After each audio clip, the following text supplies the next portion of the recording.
नमस्कार, दिन भर की बड़ी खबरों में आपका स्वागत है। मैं हूं सुरेश सांचोरी और आज की बुलेटिन में बात होगी अयोध्या में पीएम मोदी के दिए गए भाषण की और अयोध्या के लोगों को दी गई सौगात की, अयोध्या के रेलवे स्टेशन एयरपोर्ट के लोकार्पण करने की और सबसे बड़ी बात है कि अयोध्या को स्मार्ट सिटी बनाने की सरकार के अगले बड़े प्लान, जिसमें गुजरात में सबमरीन के अंदर से समंदर के नीचे की दुनिया दिखाई जाएगी। आखिर क्या गवर्नमेंट बड़ा प्लान कर रही है, ये भी आपको आगे बताएंगे। इसके अलावा हम बात करेंगे राज्यों में नए मंत्रिमंडल बनाए जाने की। एक तरफ कोरोना और दूसरी तरफ एक और नई महामारी दुनिया में पैर पसारने जा रही है। कौन सी ये बीमारी है जिसकी इतनी ज्यादा चर्चा हो रही है? अमेरिका में इसका पहला केस आया। जानने के लिए आप इस रिपोर्ट के एंड तक जरूर बने रहना, हम विशेष इसकी चर्चा करेंगे। इसी के साथ आगे हम बात करेंगे नए साल में होने वाले सभी राशियों में परिवर्तन की, एप्पल के हैकिंग के मामले में सरकार के द्वारा दी गई चुनौती की। जिस कद्दावर नेता को सीएम का दावेदार समझा जा रहा था राजस्थान के अंदर, उन्हें कैबिनेट में भी जगह नहीं मिल पाई है। कौन से वह नेता है, ये भी हम आपको आगे बताएंगे। अब दोस्तों, नाफेड के जरिए होगी मक्के की बड़ी खरीदारी। अमित शाह ने बहुत बड़ा ऐलान कर दिया है। किसको क्या फायदा मिलेगा इसका, ये भी आगे आपको बताएंगे। किसानों को कितना इससे फायदा होगा। नए साल के बाद कारों की रेटों में इजाफा होने की बात भी सामने आ रही है। कुछ कंपनीज है जो कार के रेटों में बढ़ोतरी कर सकती है। इसी के साथ बात करेंगे देश में होने वाली क्राइम की अहम खबरों की और इसी के साथ बुलेटिन के अंत में बात करेंगे कनाडा बेस्ड आतंकी लखबीर सिंह लांडा को आतंकवादी घोषित किए जाने की। इसके अलावा और भी कई बड़ी खबरें हम आपको बताएंगे। इससे पहले एक नजर तमाम सुर्खियों पर। पहली खबर, यूपी से अयोध्या के दौरे पर पहुंचे प्रधानमंत्री नरेंद्र मोदी ने यहां 8 किमी लंबा रोड शो किया। इसके बाद पीएम ने यहां अयोध्या रेलवे स्टेशन का लोकार्पण किया और फिर वंदे भारत और अमृत भारत ट्रेनों को हरी झंडी दिखाई। लोकार्पण के बाद पीएम मोदी ने जनता को संबोधित किया। उन्होंने कई बड़ी बड़ी सौगातें रखी। उन्होंने कहा कि पिछले 9 साल में भारत में विश्व स्तरीय इंफ्रास्ट्रक्चर और कनेक्टिविटी का अभूतपूर्व विस्तार हुआ है। आपको बता दें कि प्रधानमंत्री ने यहाँ नई रेलवे स्टेशन और नए एयरपोर्ट का भी लोकार्पण किया। आपको बता दें कि इस लोकार्पण और शिलान्यास परियोजनाओं को लेकर पीएम ने कहा कि आज मुझे अयोध्या धाम एयरपोर्ट और रेलवे स्टेशन का लोकार्पण करने का सौभाग्य मिला है। मुझे खुशी है कि अयोध्या एयरपोर्ट का नाम महर्षि वाल्मीकि के नाम पर रखा गया है। यहाँ श्री राम का भव्य मंदिर बनने के बाद यहाँ आने वाले लोगों की संख्या में बहुत बड़ी वृद्धि होगी। इसे ध्यान में रखते हुए हमारी सरकार अयोध्या में हजारों करोड़ रुपए के विकास कार्य का काम कर रही है और अयोध्या को स्मार्ट सिटी बना रही है। एक बात आपको बता दें कि आने वाले समय में अयोध्या एक अलग ही मॉडल के रूप में उभरेगा, जो वाकई में देश में एक अच्छा आय का स्रोत होगा। एक बात आपको पता होनी चाहिए कि पिछले कुछ सालों में टूरिज्म सेक्टर में एक अलग बूम आया है। आज सिर्फ धरती नहीं बल्कि स्पेस ट्रेवल पर भी काम हो रहा है और अब तो अंडर वाटर ट्रेवलिंग पर भी भारत सरकार काम करने में लग गई है। जी हाँ, भारत में पहली बार समंदर में पानी के नीचे सबमरीन से पर्यटन होगा। मतलब कि आपको पानी के अंदर ले जाकर घुमाया जाएगा, जो हिंदुस्तान में पहली बार होगा, जो कि भगवान श्री कृष्ण की नगरी द्वारका में सबमरीन से पानी के नीचे की सृष्टि को देखने का अवसर मिलेगा। इसके लिए आपको बता दें कि गुजरात सरकार ने एमओयू साइन किया है। पिछले कुछ महीनों से सरकार भारत में धार्मिक स्थानों के पर्यटन पर काफी जोर दे रही है। उसी कड़ी में गुजरात सरकार एक कदम और आगे बढ़ा रही है। गुजरात सरकार ने हाल ही में मजगांव टोक के साथ एक एमओयू किया है, जिसके अनुसार भगवान श्री कृष्ण की नगरी द्वारका के समुद्री किनारे पर सबमरीन से पर्यटन शुरू किया जाएगा। यानी आप अब समुद्र की दुनिया को देख सकेंगे। साल 2024 की दिवाली तक इस प्रोजेक्ट को साकार करने का लक्ष्य रखा गया है। इसके तहत सबमरीन में बैठकर समंदर में 100 मीटर नीचे पर्यटकों को ले जाया जाएगा, लोगों को, जहां पर वे अंडर वाटर सबमरीन यानी अंडर वाटर लाइफ का मजा ले पाएंगे। हालांकि अभी इस प्रोजेक्ट का सिर्फ एमओयू साइन हुआ है। एक तरफ कोरोना दुनिया से जाने का नाम नहीं ले रहा है, तो वहीं दूसरी तरफ एक और वायरस अपने पैर पसारने की कोशिश कर रहा है। इसके अलावा एक और बीमारी है जो चीन में फैली है, जो निमोनिया जैसी बताई जा रही है, जिससे लोग काफी ज्यादा जिससे डरे हुए हैं। लेकिन जिस बीमारी की हम बात कर रहे हैं वह अमेरिका में फैल रही है, जिसका नाम ज़ॉम्बी डियर डिजीज है। अमेरिका के येलोस्टोन नेशनल पार्क में इस बीमारी के केस मिले हैं। मेडिकल एक्सपर्ट की तरफ से इसके इंसानों में फैलने को लेकर चिंता जताई जा रही है। आपको बता दें कि वैज्ञानिक इस बीमारी को धीमी गति से चलने वाली आपदा मानते हैं। इस बीमारी का केस मिलने के बाद लोगों में डर बढ़ गया है। इसकी वजह यह है कि इस खतरनाक बीमारी का अभी तक कोई इलाज नहीं है। आपकी जानकारी के लिए बता दें कि सबसे अधिक हिरण में यह बीमारी होती है। वैज्ञानिकों के मुताबिक ये बीमारी इंसानों में भी फैल रही है। इस घातक बीमारी को क्रॉनिक वेस्टिंग डिजीज यानी CWD भी कहते हैं। अमित शाह ने शनिवार यानी कल गुजरात के गांधीनगर में NCDFI मुख्यालय के शिलान्यास और ई मार्केटिंग अवार्ड 2023 समारोह में वो सम्मिलित हुए। इस दौरान उन्होंने कहा कि प्रधानमंत्री मोदी ने इथेनॉल के लिए एक वैश्विक अलायंस बनाया है। उन्होंने कहा कि हमारे अलायंस बनाने से पहले ही इसकी एक पॉलिसी बनाई गई है और मक्के की खरीदी भी नाफेड यानी national agriculture cooperative marketing federation of India limited, मतलब कि सीधा सा कहे तो ये संस्था किसानों को लाभ पहुंचाने के लिए काम करती है और इसी के माध्यम से उन्हें फायदा पहुंचाने की बात कही है, जिसमें उन्होंने डेयरी उत्पादकों पर भी ध्यान देते हुए बात कही और इसके अलावा मक्के की खरीदी नाफेड के जरिए करने की बात कही। उन्होंने कहा कि प्रधानमंत्री मोदी ने एथेनॉल के लिए एक वैश्विक अलायंस बनाया है। हमने अलायंस बनाने से पहले ही इसकी एक पॉलिसी बनाई है और मक्के की खरीदी भी नाफेड संस्था के माध्यम से शुरू करने वाले हैं। उन्होंने कहा कि किसानों का पूरा मक्का नाफेड के माध्यम से खरीदकर एथेनॉल बनाने वाली कंपनी को बेचा जाएगा और किसानों को MSP प्लस ₹1 का रेट मिलेगा।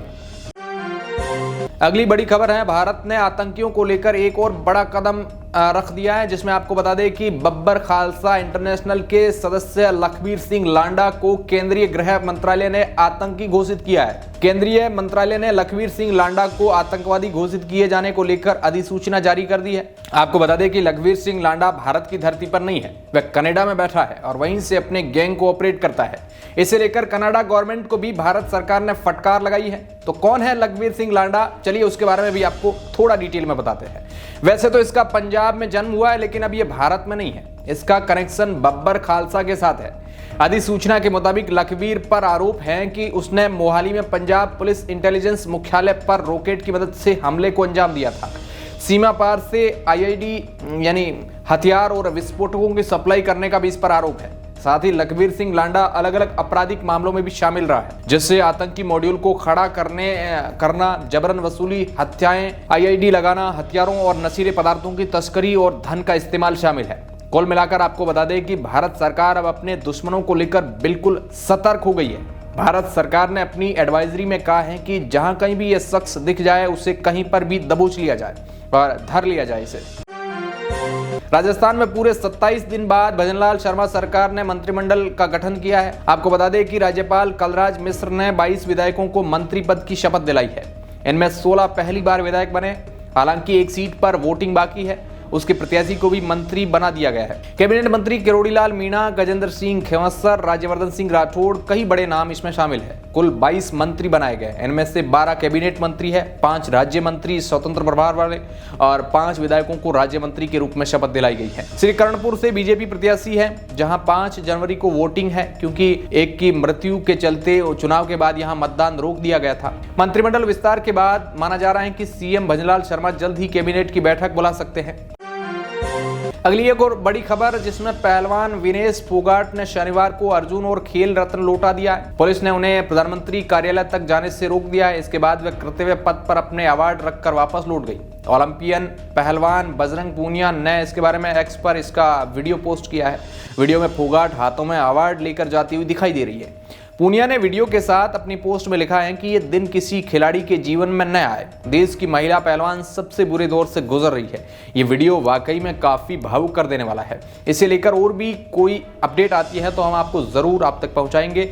इसके लिए आप चैनल को, हमारे जो आर मीडिया चैनल है, उसको सब्सक्राइब कर सकते हैं, क्योंकि ये चैनल सबसे ताजा तरीन खबरें आप तक पहुंचाता है, जो कोई भी मीडिया या टीवी चैनल भी नहीं पहुंचाता है। वहीं अगली और बड़ी ज्यादा महत्वपूर्ण खबर हम आपको देने जा रहे हैं। कश्मीर में घुसपैठ के नाम से अब थर्राएगा पाकिस्तान, और न सिर्फ पाकिस्तान बल्कि चीन भी अब इसे अगले कदम को देखकर बौखलाने वाला है। भारत के इस कदम से आतंकियों की कमर तोड़ने में बहुत बड़ी सफलता मिल सकेगी। वैसे तो भारत में इस साल कई आतंकियों को मार गिराया है, लेकिन अब जो नई अपडेट आई है उसने आपको भी उससे सुनकर गर्व होगा। वह यह है कि भारत अब ऐसी 50 सैटेलाइट लॉन्च करने जा रहा है जो भारत की निगरानी रखेगी, क्योंकि ये कोई ऐसी वैसी सैटेलाइट नहीं है बल्कि मिलिट्री सैटेलाइट है। और इस कदम से भारत सीधे ही दुनिया में चौथे नंबर पर अपना स्थान बना देगा, क्योंकि अब तक अगर देखा जाए तो ये सैटेलाइट के आंकड़ों में भारत दुनिया में 7 नंबर पर है, क्योंकि अब तक केवल इंडिया के पास ना ही ऐसी सैटेलाइट है। और अगले 5 सालों में ये आंकड़ा सीधा 50+ हो जाएगा, जिससे हम सीधे ही 4th नंबर पर चले जाएंगे। इन सैटेलाइट से भारत को काफी ज्यादा सिक्योरिटी में हेल्प मिलेगी। हालांकि चीन की तरफ देखें तो यह आंकड़ा काफी ज्यादा है चीन के पास। चीन के पास ये कुल 140 है, वहीं अमेरिका के पास सबसे ज्यादा 239 है। अगली पाकिस्तान के पास ऐसी कोई सैटेलाइट नहीं है, लेकिन फिर भी भारत सरकार ने इसे लेकर अच्छा कदम उठाया है। इस बात को खुद इसरो चीफ ने बताया है। उत्तर प्रदेश के अयोध्या में नवनिर्मित महर्षि वाल्मीकि अंतर्राष्ट्रीय हवाई अड्डा बनकर तैयार हो चुका है और प्रधानमंत्री ने इसका लोकार्पण भी कर दिया है। इसी के साथ इस हवाई अड्डे पर अयोध्या धाम पहुंचने वाली पहली फ्लाइट में एक अद्भुत नजारा देखने को मिला। फ्लाइट के दौरान विमान में सवार यात्रियों ने हनुमान चालीसा का पाठ पढ़कर अपनी यात्रा की शुरुआत की। आपको बता दें कि शनिवार को अयोध्या के अंतर्राष्ट्रीय हवाई अड्डे का उद्घाटन पीएम मोदी द्वारा किया गया था। अयोध्या के लिए उड़ान भरने वाली पहली फ्लाइट शाम करीब 4 बजे अयोध्या हवाई अड्डे पर पहुंच गई। इस फ्लाइट के पायलट के पिता इस खास मौके पर काफी खुश है और इसे लेकर उन्होंने कहा कि इस क्षण पर उन्हें गर्व है, क्योंकि यह फ्लाइट राम भक्तों के साथ साथ पूरी राममय हो गई है। इस सफर में सभी लोगों को काफी ज्यादा आनंद आया। साल 2023 के आखिरी कारोबारी दिन कई पेनी शेयरों ने निवेशकों को मालामाल किया है। इसमें एक शेयर JLA इंफ्राविल शॉपर्स का है। इस शेयर की कीमत शुक्रवार को 4.58 रुपए थी। ये एक दिन के मुकाबले 19.90% की बढ़त के साथ बंद हुआ है। ट्रेडिंग के दौरान शेयर में अपर सर्किट भी लगा है। पिछले दिन अगस्त 2023 को शेयर की कीमत 5.10 रुपए तक पहुंच गई थी। ये शेयर के 52 हफ्ते का उच्चतम स्तर भी है। वहीं शेयर ने जुलाई 2023 में 2.17 रुपए के 52 हफ्ते के निचले स्तर को टच किया। आपको बता दें कि शेयर ने 1 साल की अवधि में निवेशकों को 50% तक का रिटर्न दिया है। हालांकि 3 साल की अवधि में शेयर 83% से ज्यादा टूटा है। देश में अलग अलग तरीके से ठगी की जा रही है। बिहार के नवादा की साइबर थाना पुलिस ने महिलाओं को प्रेग्नेंट करने के नाम पर ठगी करने वाले गिरोह का खुलासा किया है। साइबर थाने की SIT ने इस गिरोह के 8 सदस्यों को अरेस्ट किया है। इंटेलिजेंस इनपुट पर SIT ने शुक्रवार को जिले के मुफसिल थाना क्षेत्र के गुरमहा गांव में सीताराम प्रसाद के बेटे मुन्ना कुमार उर्फ दीपक के ईंट से बने बोरिंग मशीन केबिन में छापेमारी की, जिसमें केबिन और उसके समीप के खेतों में 8 अपराधियों को रंगे हाथों दबोच लिया गया, जबकि सरगना मुन्ना समेत 2 दर्जन के करीब अपराधी भाग निकले। पुलिस के मुताबिक घटना के वक्त करीब 25 से 30 अपराधी साइबर ठगी में लिप्त थे। पुलिस ने गिरफ्तार अपराधियों के पास से 9 मोबाइल, 1 प्रिंटर और 1 मोबाइल से बड़ी संख्या में डेटा बरामद किया है। चलिए अब जानते हैं कि ये ठगी कैसे की जाती थी, लोगों को कैसे ये उल्लू बनाते थे, ये भी आपको आगे बताते हैं। दरअसल रजिस्ट्रेशन के नाम पर 799 रुपए ऑनलाइन मंगाए जाते थे। इसके बाद ठगी का सिलसिला शुरू होता था। लोगों से सिक्योरिटी फीस के नाम पर 5,000 से 20,000 रुपए और अन्य मुद्दों के नाम पर ठगी की जाती थी। ऐसे ही धीरे धीरे करके उससे कई ज्यादा पैसा मांगा जाता था।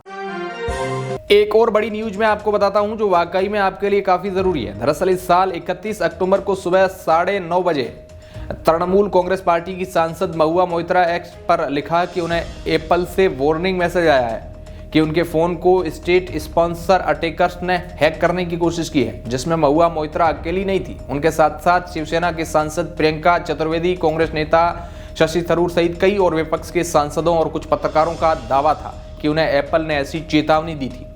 उस समय सरकार ने हैकिंग की कोशिश के आरोपों को इनकार किया था और कहा था कि एप्पल के इस नोटिफिकेशन की तह तक जाने के लिए मामले की जांच होगी। लेकिन अब लगभग 2 महीने बाद 28 दिसंबर को अमेरिकी अखबार वॉशिंगटन पोस्ट और अमनेस्टी इंटरनेशनल सिक्योरिटी लैब ने इस मामले में एक विस्तृत रिपोर्ट छापी है, जिसके मुताबिक जिस दिन एप्पल ने विपक्ष के सांसदों और पत्रकारों को यह नोटिफिकेशन भेजा है, उसके ठीक एक दिन बाद ही नरेंद्र मोदी सरकार के अधिकारियों ने एप्पल के खिलाफ कार्रवाई तेज कर दी। एप्पल इंडिया के अधिकारियों पर दबाव बनाया गया कि वो इस वार्निंग को अपने सिस्टम की गलती बताए या कोई वैकल्पिक बयान तैयार करे।